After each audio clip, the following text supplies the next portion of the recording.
By 1976, Paul McCartney had established himself as a recording artist completely separate from the Beatles. With the release of 2 solo albums, McCartney and Ram, he then went on to record with what would be his band through the 70s, Wings.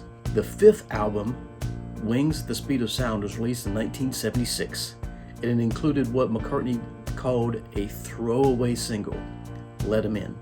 Let 'Em In got up to number 3 in the US and number 2 in the UK and Canada. The vibraphone look at the beginning is meant to mimic the sound of the Westminster chime doorbell. Someone's knocking at the door, someone's ringing at the bell, and this is used to introduce the entire song. Now during the song, Paul references the following folks. He references his Auntie Jen, his brother Michael, Phil and Don, which were the Everly brothers, and even brother John, John Lennon. I'm imagining this in Liverpool, a party of some sort. Uncle Ernie, my cousin's name was actually Ian, but they called him Ern. And by this point, I'm not really fussed. I'm just messing around with words. Uncle Ian? Oh, come on, guys. You're just not paying attention. There's no Uncle Ian, and he certainly wasn't married to Auntie Jen. The trombone solo on this tune was played by trombonist and composer-arranger Tony Dorsey.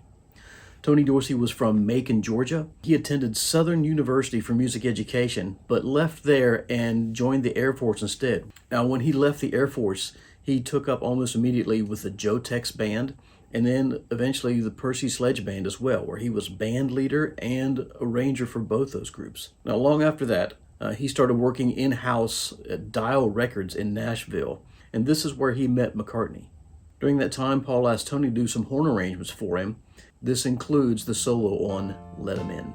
The trombone solo takes place over the A section of the form, which is also the verse. The first half is Tony basically just playing the melodic line that McCartney sang, essentially chord tones. The second half moves away from that and starts to feature more non-chord tones.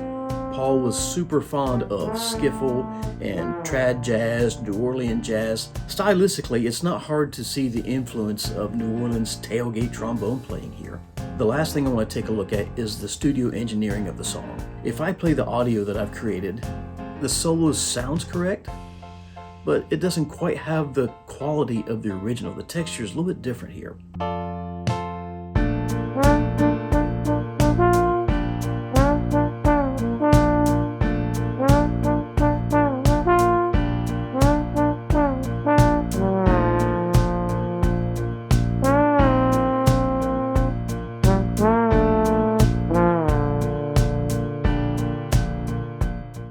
To my ears, it seems like Paul has made use of an old Beatles trick called ADT, or automatic double tracking, a tape effect created by EMI technical engineer and studio manager Ken Townsend.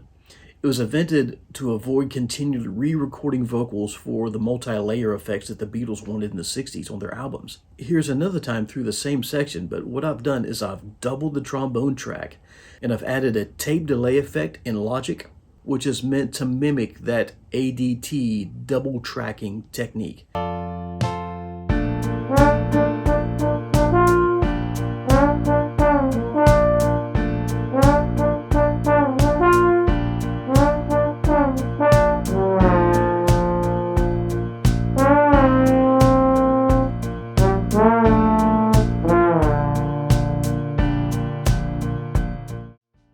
Regardless of what McCartney did to achieve this effect, it certainly worked, because it was one of the factors that got the song almost all the way to the top of the charts.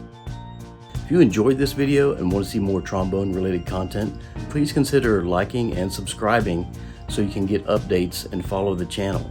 Also, check out this trombone cover of the Beatles tune I'm Only Sleeping, which you can find right here.